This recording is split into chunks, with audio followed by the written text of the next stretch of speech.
Hey YouTube, welcome back to another video. A little bit of loneliest night of the week. Saturday is the loneliest night of the week for you. In memorized fashion, which is not perfect. This is my Yamaha 8130G. Wait, no. That's this instrument. Right here. Wait, no, it's not this one. It's this instrument right here.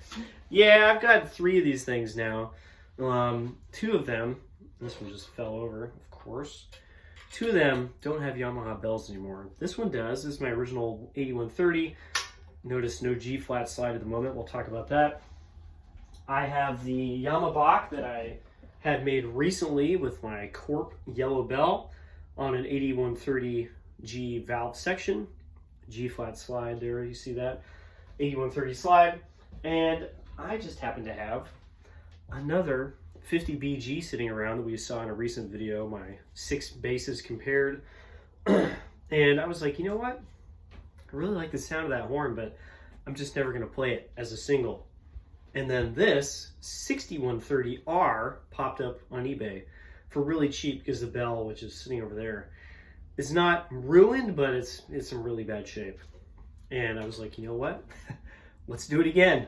And so this is now a Yamabach 2.0 with a G bell, even though it does say just 50B on it, which is strange. It's definitely gold brass. This is not a yellow brass bell. Now I have another one with a gold bell this time.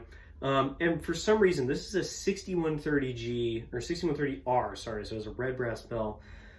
This one came with an 8130 slide. They usually don't. 6130 is the same as the American 613R or G if it has the G bell. It's not really any different. I'm not sure why it has a different designation in Japan, but it's the step down from the top custom model. And they came with a normal slide. They did not come with the 8130 slide. So for some reason, this came with the good slide. The 8130 slide is better. It's got a better lead pipe. It's got real oversleeves. It's got the cool ferrules. Again, I don't know why it came with this, but perfect. I want the slide, and the valve section on the 6130 and the 8130 is identical pretty much. There's a little bit of difference. You'll notice no trim rings on the 6130 ends of the nickel parts. And that's it. Like, I think that might be like the only difference in the valve section. And that's the only part that I'm using. So why do I really care? And I ended up with another one of these cool Yamabachs. I've run out of parts to make G flat slides, so now I have to borrow for one of my other horns. I have 2 horns that have G flat slides, and one is stuck with a G slide, which I'd rather not use, but I also can't play all 3 of them at the same time, so not a huge deal. This one did not go exactly the same as this. This one I literally had a bell soldered on. That was it. I used the original tuning slide from this valve section, and basically it just plopped right on. The tuning slide goes right into the Bach receiver. There was no change at all. This one, I wanted to use the original Bach tuning slide, and so we had to put on also a 50B tuning slide receiver at the bottom. So this different part than the original, this tuning slide, a different part than the Bach, I should say, and then meets up with the Bach bell. Both of these were cut down, or at least the legs on the tuning slide were cut down, and the receiver were cut down to make this all fit right and not be too long, because of course, old Bach's too long. Super excited about this. This has a very different sound, but still in a very Bach way than my yellow bell one. I'll play them all side by side in a future video. A little too much time to do that right now. But it plays great and it sounds so cool, and it just makes me want to play it more. As a single, it's neat. I'm just never going to use it, and so I don't get it out to practice it. There's just no point. Having it like this, absolutely, I will play this. I will take this places. I can play all of my music on it with no compunctions. It just works. I can play low notes, and it feels so good. The only downside is this came with the standard Yamaha case, which has a broken top handle, rather than the very cool French style custom case, which is way smaller, way lighter, Just fits the horn better. So that's a bummer. That's one reason I would have rather have gotten another 8130, but I don't know how I've even managed to get 2 of them, much less 3. That's another Yamabach. Really happy about that. Also, I recently had an engagement where I wanted to play, or I needed to play a large bore tenor. And I have 2 of those right now. I have my Y Fort, which I've had for a while. I love it. But I also have my 42 GG. And so I spent a couple days playing the snot out of this thing. I was like, all right, I'm going to get really comfortable with playing in G. I'm going to figure out the dual bore slide, how it blows, how it feels. And I was starting to get into it. I started to like it.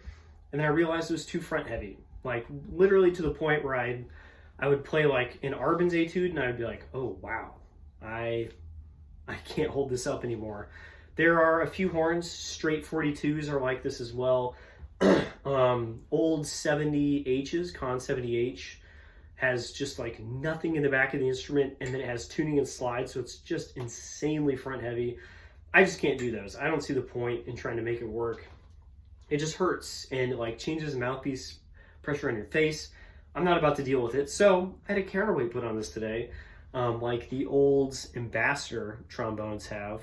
They don't have a cross brace, and so there's a piece soldered to the inside of this crook, and then silver soldered to that little flange is a threaded post, and then you just put a counterweight on that post and you screw it on. It's not the most beautiful thing on the planet.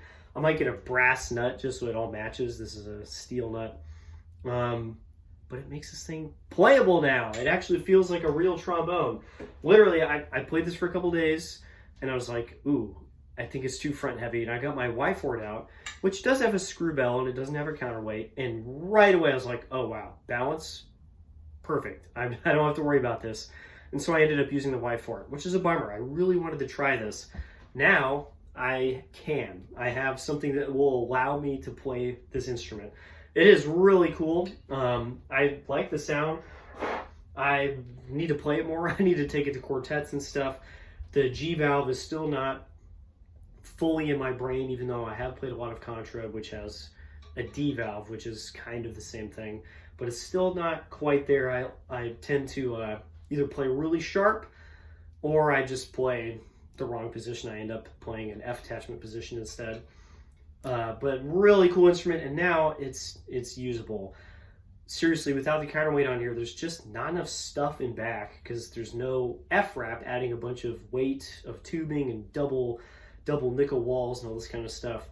There's just not enough stuff on the back. And it's literally just super front heavy. And I was a little worried there's not a lot of room between these tubes to put a brace and then fit a counterweight on. And so this is actually pretty elegant solution that I think also looks kind of singular. Like this just nothing looks like this. I think that's neat. So very happy about that. I have a horn that I can actually use now, and I can actually evaluate and take to quartets and take to real gigs. As you can hear, I'm getting over being sick, so I will continue to do that. And yeah, more Yamabachs. It never stops. And also another Bach that I can play now. Boy.